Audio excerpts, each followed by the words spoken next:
Transformer क्या होता है बताओ, देखा तो है हम लोगों ने क्या यूज होता है इसका, और क्या ट्रांसफार्मर। अभी से पहले इस EMI AC से पहले हम लोगों ने बात करी थी DC सर्किट थ्योरी में। क्या DC सर्किट थ्योरी में आप लोगों ने कहीं पर भी ट्रांसफार्मर का नाम सुना था? तो एक रीजन ये भी पूछा जाता है, क्वेश्चन ये भी पूछा जाता है कि क्या ट्रांसफार्मर केवल AC पे ही वर्क करता है क्या? क्योंकि हम ऑल्टरनेटिव करंट पढ़ रहे हैं, ऑल्टरनेटिव करंट पढ़ रहे हैं तो हमारे घर में यही सप्लाई आती है, घर में भी एक सप्लाई आती है, आती भी ट्रांसफार्मर के थ्रू ही है। तो क्या एक क्वेश्चन बहुत जायज़ बन सकता है कि क्या ट्रांसफार्मर DC पे ऑपरेट हो सकता है क्या? अब सुनो, तो ये क्वेश्चन है जिनके हमें आंसर्स पता होने चाहिए। पहली बात तो ट्रांसफार्मर होता है क्या? अभी हम लोगों ने बोला कि हमारे घर में जितनी भी सप्लाई आती है ना भाई, वो हमारे घर में हाउस होल्ड इंडियन सप्लाई कितनी होती है? 220 वोल्ट 50 हर्ट्ज। ठीक, आप अपने कोई भी इंस्ट्रूमेंट उठा के देखो, कोई भी इंस्ट्रूमेंट, सारे के सारे यही ऑपरेटिंग वोल्टेज मिलेगी, 220 वोल्ट 50 हर्ट्ज, इतने एम्पियर, एम्पियर बोले तो करंट, सब चीज़ें जितनी भी हमारी रेटिंग्स है। आप टीवी उठा लो, फ्रिज उठा लो, कोई भी AC कुछ भी आप ऑब्जर्व करो, सारी की सारी रेटिंग सही है। लेकिन अब बात ये आती है, यहाँ पर ना दो डिवाइसेस होती है हमारी, एक जिसको हम बोलते हैं इलेक्ट्रिकल, एक जिसको हम बोलते हैं इलेक्ट्रॉनिक्स। जैसे हमारा मोबाइल फ़ोन, टीवी, हमारा रेडियो, हमारा लैपटॉप, ये सब इलेक्ट्रॉनिक्स डिवाइस में आते हैं। फैन वगैरह ये सब इलेक्ट्रिकल डिवाइस में आते हैं। लेकिन जो इलेक्ट्रॉनिक्स डिवाइस होते हैं ना बच्चों, ये तो ऑपरेट ही हमारा DC पे होता है। हमारे घर में क्या आ रहा है? AC। और याद करो, आप लोग चार्जिंग को भी उठाते हो, उसी सॉकेट में लगा देते हो, फैन को भी उसी में लगा के चला लेते हो, वॉशिंग मशीन को भी उसी में लगा के चला लेते हो, AC को भी उसी में लगा के चला लेते हो, होता है ना ऐसे। तो बेसिकली ऐसा क्या सीन होता होगा? कुछ तो गड़बड़ होती होगी ना, कुछ तो चेंज करना होता होगा, क्योंकि मोबाइल तो DC पे ऑपरेट होता है। मोबाइल AC पे नहीं चार्ज कर सकते आप लोग कभी भी, नेवर एवर, क्योंकि मोबाइल की जो वैल्यू होती है, कितनी वोल्ट होती है? 5 वोल्ट 6 वोल्ट DC होती है। मेरे घर में आया कितनी रहा है? 220 वोल्ट AC। अगर कभी भी एडेप्टर को हटा के आप चार्जिंग करने की सोचोगे ना, तो मोबाइल में पट आवाज़ आएगी, अंदर उसके जो भी IC होते हैं, इंटीग्रेटेड सर्किट, वो सब बस्ट हो जाता है। तो रियलिटी में होता क्या है, यहाँ transformer plays a very important role. Transformer क्यों इंपॉर्टेंट रोल में आता है? क्योंकि अगर मुझे वोल्टेज को कम ज़्यादा करना है, करंट को कम ज़्यादा करना है, तो ऑल्टरनेटिंग करंट में तो मैं ट्रांसफार्मर का यूज़ करके उसको कम ज़्यादा कर सकता हूँ। लेकिन DC में मैं ऐसा यूज़ नहीं कर सकता। ये DC की एक डिसएडवांटेज इसलिए है।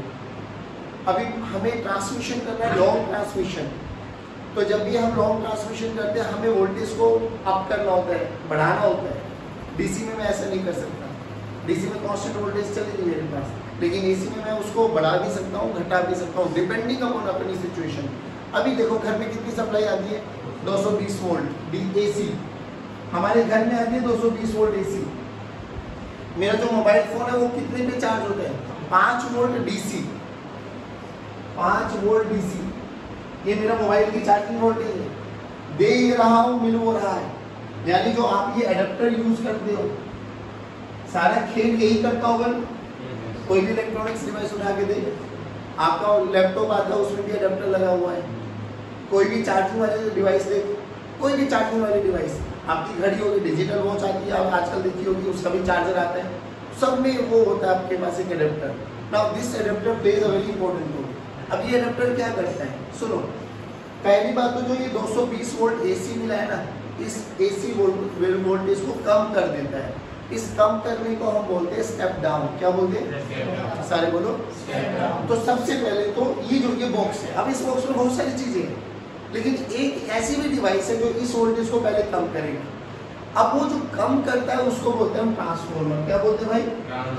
तो जो ये ट्रांसफार्मर होते हैं ना बच्चों, सिंपली बात है, ये AC लेगा और AC देगा, AC ही लेता है, AC ही देता है, बट हाँ उसको घटा या बढ़ा सकता है। जैसी मेरी रिक्वायरमेंट वैसी मुझे आउटपुट मिल जाएगा। तो मुझे AC ही चाहिए, लेकिन मुझे कम चाहिए, तो जो ट्रांसफार्मर होता है वो इसको स्टेप डाउन करके देता है। स्टेप डाउन ट्रांसफार्मर इसका नाम बोला जाता है। ठीक है, अब जो ये वोल्टेज मेरी, ये भी ऑल्टरनेटिंग करंट की वोल्टेज, ऑल्टरनेटिंग नेचर की वोल्टेज है, ये भी ऑल्टरनेटिंग वोल्टेज है। अब इस AC को किस में कन्वर्ट करना है? किस में कन्वर्ट करना है? ये काम करते हैं हमारे रेक्टिफायर्स। क्या काम करते हैं? सेमीकंडक्टर में बहुत अच्छे से पढ़ेंगे, घबराओ मत। तो ये रेक्टिफायर क्या कर देगा? एसी को डीसी में कन्वर्ट कर देगा। इनके आगे लगाते हैं हम फिल्टर सर्किट। फिल्टर सर्किट ये कहते हैं कि जो छोटा मोटा एक एसी का रिपल्स होता है ना, उसको भी खत्म कर देता हूँ। तो प्योर डीसी हम लोगों को यहाँ पर मिल जाती है। तो जो आप लोग अपनी चार्जिंग की वो नॉब देखते हो जिसको आप मोबाइल में इंसर्ट करते हो, उस वाले से जो आप लोग आउटपुट ले रहे हो ना, दैट इज प्योर डीसी। वो डीसी आप मोबाइल में लगाते हो और मोबाइल चार्ज होना स्टार्ट हो जाता है। बात समझ में आ गई? अब आज हम बात करने वाले हैं ट्रांसफॉर्मर। ये ट्रांसफॉर्मर क्या रोल में आता है? सिंपल सी बात है भाई, ट्रांसफॉर्मर क्या करता है? ऑल्टरनेटिंग वोल्टेज को, ऑल्टरनेटिंग करंट को स्टेप अप स्टेप डाउन कर देता है। स्टेप अप का मतलब बढ़ाना और स्टेप डाउन का मतलब घटाना। क्या प्रिंसिपल है इसका? प्रिंसिपल है म्यूचुअल इंडक्टेंस। अभी आप लोग म्यूचुअल इंडक्टेंस में बहुत सारे न्यूमेरिकल्स के थे। क्या पढ़ते थे म्यूचुअल इंडक्टेंस में? दो कॉइल होती थी, एक में करंट फ्लो करा दो, उसके कारण मैग्नेटिक फील्ड बना लो, उस मैग्नेटिक फील्ड के कारण दूसरी कॉइल में फ्लक्स जनरेट करा लो, फ्लक्स बाय आई कर देना, वही तो म्यूचुअल इंडक्टेंस होता था, है ना? एक में करंट दे देते, फ्लक्स दूसरी में इंड्यूस होता था, ये सब चीजें। और अगर करंट चेंज हो रहा है तो फ्लक्स भी चेंज होगा, और फ्लक्स चेंज होगा तो फैराडे लॉज के अकॉर्डिंग ईएमएफ इंड्यूस होने वाला है, एक चीज। तो ये इसको म्यूचुअल इंडक्टेंस इसका प्रिंसिपल हो गया। अब बात करते हैं इसकी कंस्ट्रक्शन।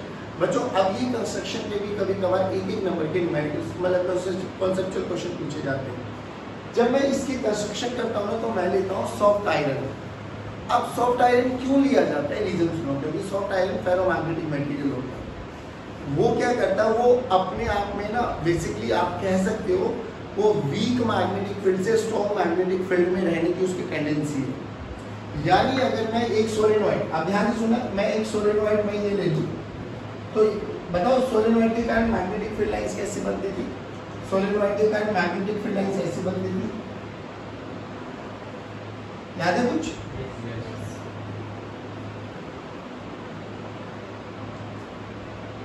अगर मैं ये फैल जाती थी, अगर मैं इनके आगे फेरोमैग्नेटिक मटेरियल रख दूं, फेरोमैग्नेटिक मटेरियल, तो ये फेरोमैग्नेटिक मटेरियल क्या करेगा? जितनी भी ये मैग्नेटिक फील्ड लाइंस फैल रही है ना, ये इन सभी को अपने अंदर से निकाल देगा। तो बताओ मैग्नेटिक फील्ड की इंटेंसिटी बढ़ी या घटी? बढ़ी या घटी? खुद सोच के देख, अगर मैग्नेटिक फील्ड की इंटेंसिटी बढ़ गई तो फ्लक्स के बारे में क्या ख्याल है?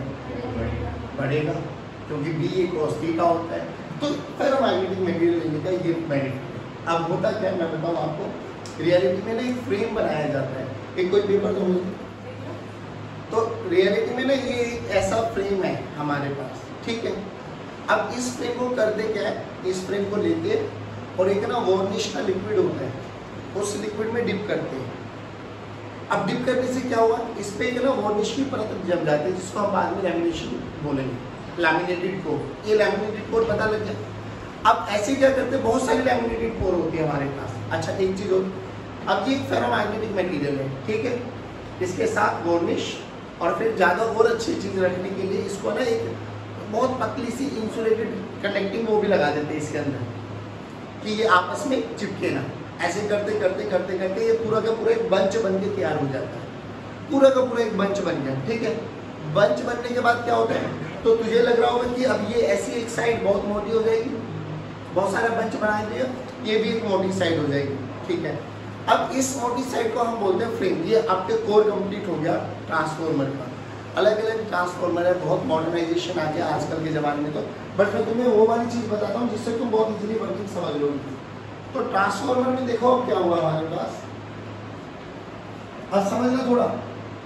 ये मेरे पास वही सॉफ्ट आयरन है, उसका फ्रेम बना दिया मैंने, ये वाला।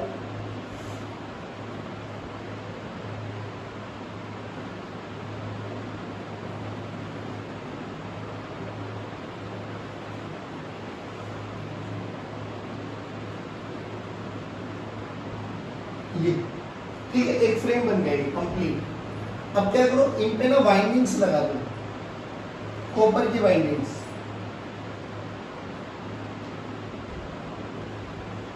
ये वाली एक वाइंडिंग और सिमिलरली एक वाइंडिंग इधर लगा लो।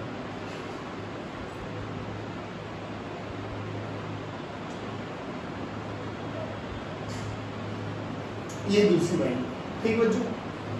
एक इनपुट कहलाया जाएगा, एक आउटपुट। किसी को भी इनपुट बना लो, किसी को भी आउटपुट बना लो। अभी आपको हम ये मान लेते कि ये मेरे पास इनपुट दूंगा यहाँ से और आउटपुट लेने वाला हूँ यहाँ पर।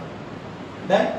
अभी इनपुट में कितने नंबर ऑफ टर्न्स है वो तो हमें पता होंगे, तो इसको बोल दो NP, number of turns in primary coil. जिसमें करंट दोगे उसको प्राइमरी बोल दो।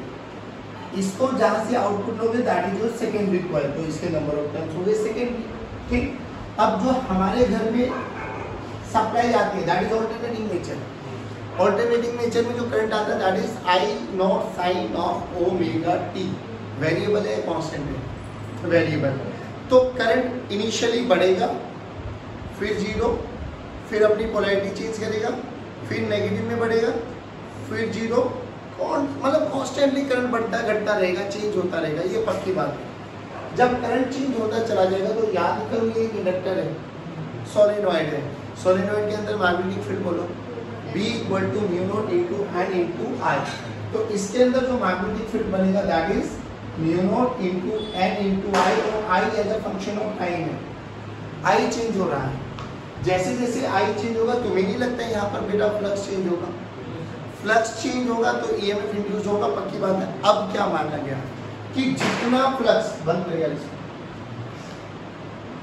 यार स्टार्ट हो गया सारा, जितना फ्लक्स एक कॉइल में कितना फ्लक्स जनरेट हो जाएगा बोलो? एक कॉइल में B into A into cos of theta. ठीक, B into A into cos of theta. जितना एक कॉइल में फ्लक्स जनरेट हुआ, हम ये मान के चलते उतना ही फ्लक्स इस कॉइल में जनरेट हो जाएगा। एक कॉइल में जितना फ्लक्स यहाँ जनरेट हुआ उतना ही यहाँ पर जनरेट हो जाएगा। अब ऐसी कितनी नंबर ऑफ कॉइल्स है भाई? हो सकता है इसमें कम हो, इसमें ज्यादा हो, या ऐसा भी हो सकता है इसमें ज्यादा हो, इसमें कम हो सकता है ना। और फेरोमैग्नेटिक मटेरियल लेके चल रहे हैं तो हम ये मान के चलेंगे कि अभी कोई भी मैग्नेटिक फील्ड बाहर नहीं जा रहे, सारे की सारी मैग्नेटिक फील्ड जितनी भी जनरेट हो गई वो सारी की सारी इसी में एसोसिएट है, इसी में लिंक अप है। बात समझ में आ रही? तो मैग्नेटिक फील्ड लाइंस कभी ऊपर कभी नीचे, कभी ऊपर कभी नीचे, कॉन्स्टेंटली फ्लक्स चेंज होता चला जाएगा। और ये मान के चल रहे हैं कि एक कॉइल में जितना फ्लक्स बनेगा वही फ्लक्स इसके साथ भी एसोसिएट होगा। तो टोटल फ्लक्स इन प्राइमरी बोलो बच्चों, total flux in primary coil, जल्दी बोलो। Total flux in primary coil, total flux मतलब टोटल फ्लक्स कितना हो जाएगा? B इंटू A, एक कॉइल में। हाँ ना बोलो? N में कितना हो जाएगा? NB। बात समझ में? तो यहाँ पर जो प्राइमरी में हमारे पास EMF इंड्यूस होगा, EMF induce eight primary and, वो कितना हो जाएगा? EP, EMF इन प्राइमरी, या आप इसको VS लिख लो, VP, that is equal to minus d∅dt, that is rate of change of flux. अब ये तो एक कॉइल का है बाबा, ऐसी कितनी कॉइल है बाबू? N। ठीक, सेकेंडरी में बात करो, सेकेंडरी में कितना हो जाएगा बच्चों? ES, या इसको VS बोल दो। अभी भी हमने बोला कि रेट ऑफ चेंज हो, जितना फ्लक्स प्राइमरी में इंड्यूस होगा एक कॉइल में उतना ही सेकेंडरी में इंड्यूस होगा एक कॉइल में। वहां पे कितने नंबर ऑफ टर्न्स है बच्चों? एक रिलेशन ये बन गई, एक रिलेशन ये बन गया बच्चों। दोनों को डिवाइड कर दो तो VS बाई NS या VS by VP this is equal to minus NS d∅dt minus NP d∅dt। तो ये क्या बना बच्चों हमारे पास? VS by VP this is equal to NS by. इसको बोला जाता है बच्चों ट्रांसफॉर्मेशन रेशियो। क्या बोला जाता है बच्चों? सारे बोलो। और ये हमेशा कांस्टेंट रहेगा किसी भी ट्रांसफॉर्मर, इज ऑलवेज कांस्टेंट। ठीक, अब यही ट्रांसफॉर्मेशन रेशियो आपका डिसाइड करता है कि आपका ट्रांसफॉर्मर कैसा है, स्टेप अप है या स्टेप डाउन है। तो जब हम स्टेप अप के बारे में बात करते हैं, स्टेप अप ट्रांसफॉर्मर, तो रियलिटी में क्या होता है बच्चों? जो ये NS बाई NP का रेशियो है, NS बाई NP का रेशियो, NS बाई NP का ratio that is greater than 1। Greater than 1 का मतलब number of turns in secondary should be greater than number of turns in primary होना चाहिए। Obviously क्यों? क्योंकि ध्यान से देखो VS किसके डायरेक्टली प्रोपोर्शनल है? NS। VP किसके डायरेक्टली प्रोपोर्शनल है? स्टेप अप का मतलब क्या? मुझे आउटपुट वोल्टेज में ज़्यादा चाहिए। अबे आउटपुट वोल्टेज में ज़्यादा चाहिए तो आउटपुट वोल्टेज से जो जितने भी नंबर ऑफ टर्न्स है उनको बढ़ा दो। जितना बढ़ा दोगे डायरेक्टली प्रोपोर्शनल है उतनी ही ज़्यादा आप लोगों को वोल्टेज आउटपुट में मिलती चली जाएगी। अगर आपको आउटपुट में वोल्टेज कम चाहिए तो क्या हो जाएगा? कुछ हो गया? हाँ, मैंने क्या बोला कि NS/NP का रेशियो हमारा डिसाइड करेगा कि कौन स्टेप अप है या स्टेप डाउन है। अगर NS/NP का रेशियो ग्रेटर देन 1 है तो कैसा ट्रांसफार्मर है? Step up. स्टेप अप में number of turns in secondary ज्यादा हो जाएंगे एज कंपेरिजन टू प्राइमरी। तो स्टेप अप में हमारा वोल्टेज अक्रॉस सेकेंडरी ज्यादा हो जाएगा as comparison to voltage across primary. Step down के बारे में बोलो बच्चों, सारे बोलो। Very good. NS/NP का रेशियो लेस देन 1 बोले तो number of turns in primary should be greater than number of turns इन। अगर प्राइमरी में नंबर ऑफ टर्न्स ज्यादा होगी तो क्या प्राइमरी के अक्रॉस आउटपुट ज्यादा, मतलब प्राइमरी के अक्रॉस इनपुट ज्यादा देंगे हम लोग, सेकेंडरी के अक्रॉस आउटपुट कम हो जाएगा। तो यही नंबर ऑफ टर्न्स आपका डिसाइड करते हैं जब हम लोग ये अपने एडेप्टर्स पढ़ रहे होते हैं। एडेप्टर्स में भी जो ट्रांसफार्मर यूज करते हैं उसकी नंबर ऑफ टर्न्स ऐसे ही होते हैं। बात समझ में आ गई? अब एक चीज हो, अगर हम ये मान के चले कि ट्रांसफार्मर आइडियल है, आइडियल का मतलब समझ में आ गया कि there should be no power loss, कोई पावर लॉस नहीं, जितनी पावर थी उतनी पावर हमें मिल गई, आइडियल पावर। तो मैं ये बोल सकता हूँ आइडियल पावर में जितना यहाँ पर वोल्टेज इंटू करंट का प्रोडक्ट है, क्या उतना ही वोल्टेज इंटू करंट का प्रोडक्ट यहाँ पर रहने वाला है? अरे हाँ है ना, बरोबर, पक्की बात है ना। तो V into I should be always constant. अगर VI कांस्टेंट है तो ध्यान से देखो, VI कांस्टेंट है तो मैं लिख सकता हूं क्या बेटा? VS IS must be equals to VP IP। ध्यान से देखो VS/VP का रेशियो VS/VP को ही क्या बोलते हैं हम? NS/NS। वेरी गुड, लो भैया। अब ध्यान से देखो, नंबर ऑफ टर्न्स वोल्टेज और करंट में रिलेशन आ गया। जिसका जितना ज़्यादा नंबर ऑफ टर्न्स होंगे उसके क्रॉस उतना ही ज़्यादा वोल्टेज होगा बट उतना ही कम करंट हो जाएगा। नहीं ऐसा पक्की बात, कोई दिक्कत नहीं। अब ध्यान से देखो, स्टेप डाउन ट्रांसफार्मर का मतलब क्या समझे आप? स्टेप डाउन ट्रांसफार्मर का मतलब आउटपुट वोल्टेज कम है या ज़्यादा है? कम। स्टेप डाउन कम या ज़्यादा, और करंट ज़्यादा। तो हमारे घर में जो वोल्टेज आती है, जो हमारे गरीब घर पे ट्रांसफार्मर लगा हुआ है, बताओ कैसा ट्रांसफार्मर है? Step down. तो वोल्टेज कम होती है, हमारे घर में करंट मैक्सिमम आता है। अब एक बात आती है कि what is the use of step up transformer. चलो स्टेप डाउन की तो हमने देख ली, इन्वर्टर में यूज होता है, एडेप्टर्स में यूज होता है, हमारी गली कुकर पे जो भी है वो सारे के सारे स्टेप डाउन ट्रांसफार्मर है। लेकिन what is the use of step up transformer? सोच के देखो, स्टेप अप का मतलब है वोल्टेज को बढ़ाना। वोल्टेज बढ़ाने का फायदा क्या हुआ भाई? हमें अपने मान लो यहाँ पर हमारी सिटी में पावर जनरेट करनी है, पावर जनरेट कर दी हम लोगों ने, बट उस पावर को एक सिटी से दूसरी सिटी तक ट्रांसफर भी करना है। अब ट्रांसफर करते हुए हमें पावर का ट्रांसफॉर्मेशन करना है, ट्रांसफर करना है, तो कैसे कर सकते हैं? Voltage into current, voltage into. But दिक्कत यह है कि भैया देखो, वोल्टेज इंटू करंट का प्रोडक्ट पावर है, पक्की बात है, कंफर्म है। लेकिन एक बात तो बताओ, अब ऐसा भी तो हो सकता है वोल्टेज बढ़ा दो करंट कम कर दो, करंट बढ़ा दो वोल्टेज कम कर दो। लेकिन करंट बढ़ाने का मतलब डिसएडवांटेज क्या हुआ? देखो, मान लो मुझे ए से बी से लेके बी तक पावर को ट्रांसमिट करना है, ए से बी तक मुझे पावर का ट्रांसमिशन करना है। 1000 वोल्ट की पावर मान लो, 1000 वोल्ट की पावर को हमें ट्रांसमिट करना है। अब क्या किया जाए? सर देखो, 1000 वोल्ट का मतलब वोल्ट का मतलब है 100 इंटू 10, 100 वोल्ट ले लो, 10 एम्पियर करंट ले लो, ये वोल्टेज है और ये एम्पियर है।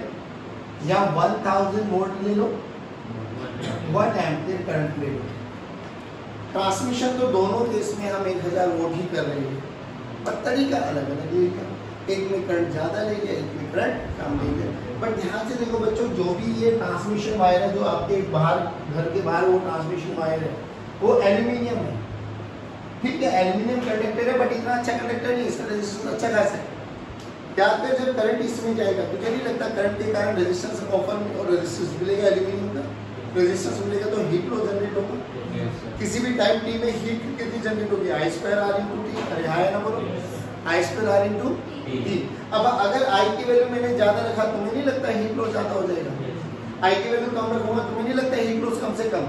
तो जब भी हम ट्रांसमिशन करते हैं एक सिटी से दूसरी सिटी में पावर का, तो बताइए कौन सा मेथड अच्छा रहेगा, हाई वोल्टेज या लो वोल्टेज? लो वोल्टेज का क्या डिसएडवांटेज हो जाएगा, लो वोल्टेज में करंट हो जाएगा हाई, करंट हाई हो जाएगा तो हीट ज्यादा जनरेट होगी, हीट जनरेट होगी तो हमारा वो एनर्जी का लॉस ही है, हाई। तो हाई ट्रांसमिशन किस पे प्रेफर किया जाता है, मतलब पावर ट्रांसमिशन किस पे प्रेफर किया जाता है, हाई वोल्टेज। और हाई वोल्टेज किसके थ्रू होता है, स्टेप अप। तो स्टेप अप क्या करता है, वोल्टेज को बढ़ा देगा, करंट को कम कर देगा, जिसके कारण हीट लॉसेस कम से कम हो जाएंगे। बात समझ में आई बच्चों, पक्की बात। अब एक टर्म आती है यहाँ पे एफिशिएंसी। एफिशिएंसी और ट्रांसफार्मर में निकालना है, ऑब्वियसली यार जिसकी एफिशिएंसी 100% होती है वो बढ़िया होता है, बट 100% रियलिटी में कोई होता नहीं है।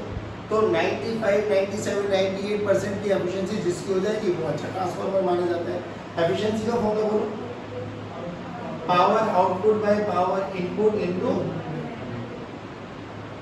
अगर आइडियल ट्रांसफार्मर आता है, आइडियल ट्रांसफार्मर, तो आइडियल ट्रांसफार्मर के लिए अपन ये मान के चलते हैं बच्चे कि there is no loss of power. तो हम बोल सकते हैं आइडियल ट्रांसफार्मर के लिए, सारे बोलो भाई, P input must be equals to, तो efficiency of ideal transformer is always 1। कभी कभार नॉर्मल न्यूमेरिकल में देखा जाता है और बस उसमें लिखा जाएगा आइडियल ट्रांसफार्मर 100%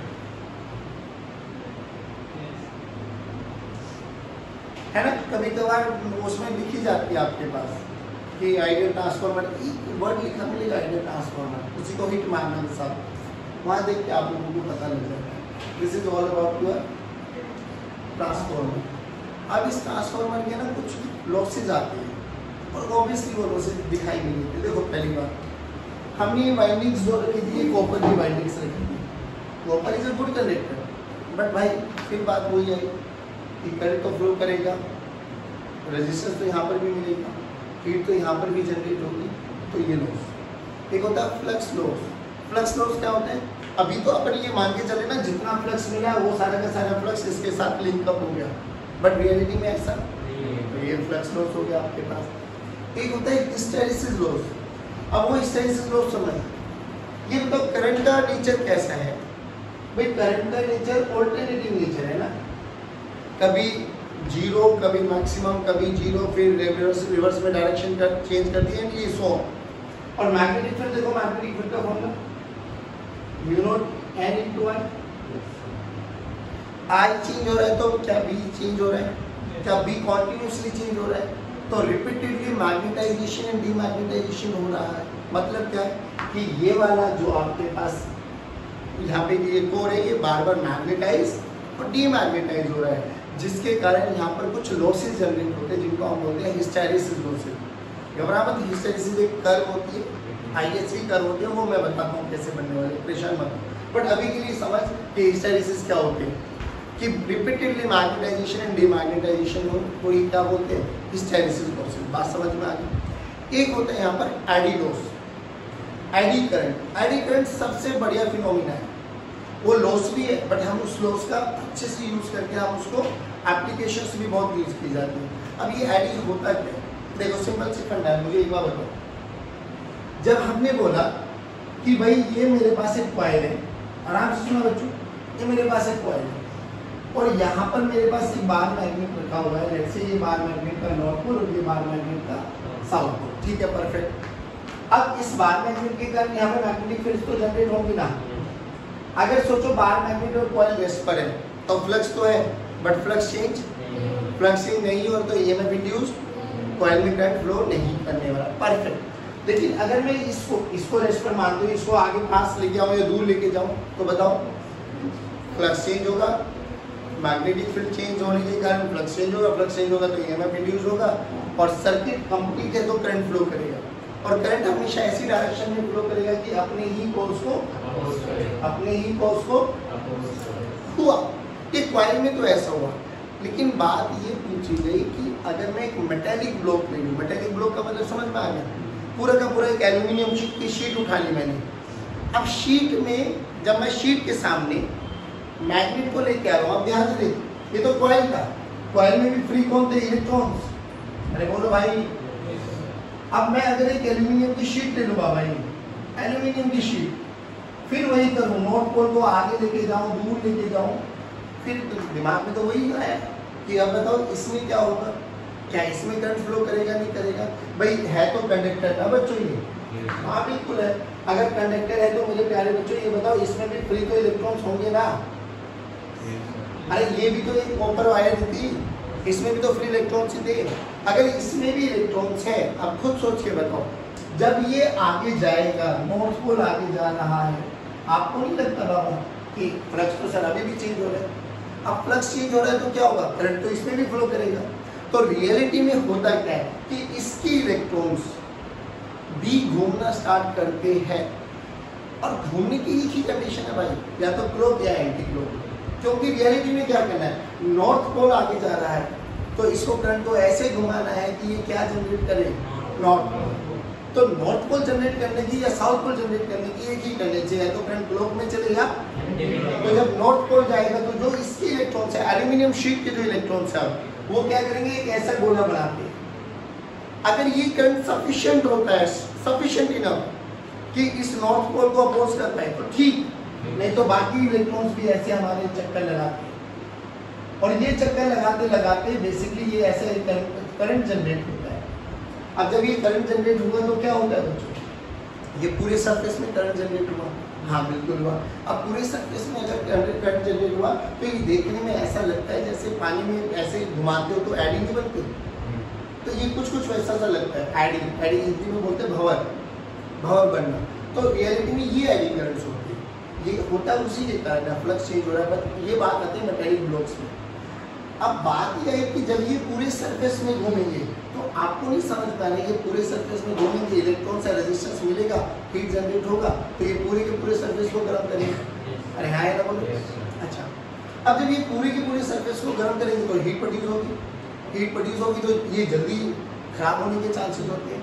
अब बात ये आती है कि जो ट्रांसफॉर्मर होते हैं ना, एडी करंट तो बनते हैं, और एडी करंट बनते तो पहले के ट्रांसफॉर्मर ऐसा हुआ करते थे कि वो बहुत जल्दी खराब होते थे, बहुत जल्दी वो फट जाते थे। आजकल के ट्रांसफॉर्मर ऐसे नहीं, तो देखो टेक्नोलॉजी जितनी एडवांस होती चली जाएगी उतना बेनिफिट नहीं मिलेगा हमें। तो बेसिकली क्या बोला गया कि इन ट्रांसफॉर्मर में हम पूरे के पूरी शीट्स यूज ना करके हम क्या करते हैं, इसको ना स्लॉट्स में डिवाइड कर लेते हैं, ऐसे करके।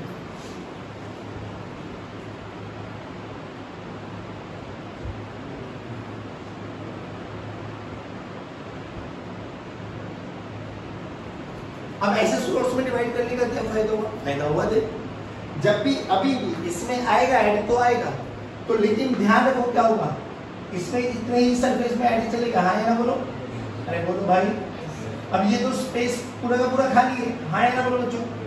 तो बताओ कि इस केस में ज्यादा होगी या उस केस में ज्यादा होगी, इस केस में ज्यादा होगी, इस केस में, क्योंकि इसमें पूरे के पूरे सरफेस में करंट फ्लो कर रहा है, उसमें बस इन्हीं सोर्स में करंट फ्लो करने वाला है। तो एडी करंट को मिनिमाइज करने के लिए भी एक तरीका है, इनको सोर्स में कट कर दो। तो जब भी आप कभी भी ट्रांसफॉर्मर किसी भी इलेक्ट्रॉनिक्स वाले भैया की दुकान पे जाओगे ना, टीवी वगैरह वाले की दुकान में, तो इतने बड़े बड़े ट्रांसफॉर्मर होते थे पहले, आजकल की तो टेक्नोलॉजी बहुत एडवांस आ गई है। वो कभी भी जब उस ट्रांसफॉर्मर को खोलेंगे ना तो आपको ऐसे ही शेप दिखाई देती है, ई आई शेप, एक ई शेप की बार मिलेगी, इसके नीचे एक आई शेप की लगा देंगे ऐसे, फिर ई फिर आई। तो रियलिटी में जो ट्रांसफॉर्मर आप शायद देखोगे कई किताबों में ऐसे भी बनाया जाता है, देखो ध्यान से, इसी पर प्राइमरी वाइंडिंग लगा देते और इसी पर सेकेंडरी वाइंडिंग लगा देते। के करने से क्या हुआ, कपलिंग बहुत अच्छी हो गई, के की वैल्यू 1 हो गई, के की वैल्यू 1 हो गई, तो हमारा सारा का सारा जितना फ्लक्स जनरेट हुआ प्राइमरी में वो किसके साथ एसोसिएट हो गया, सेकेंडरी में नहीं आया कुछ। पक्की बात। अब बहुत सारे एडी करंट्स की एप्लीकेशंस हैं कि एडी करंट्स का कहाँ का यूज़ होता है, गैल्वेनोमीटर की डेड बीट्स में यूज़ करते हैं हम लोग, इलेक्ट्रोमैग्नेटिक ब्रेक्स होते हैं वहाँ पर यूज़ करते हैं, जो आपके पास ये फर्नेस होता है, फर्नेस में यूज़ करते हैं, आयरन को मेल्ट करने के लिए यूज़ होते हैं। तो there are lots of example of editing. एक बार आप पढ़ लेना, गो थ्रू दिस, ठीक है ना।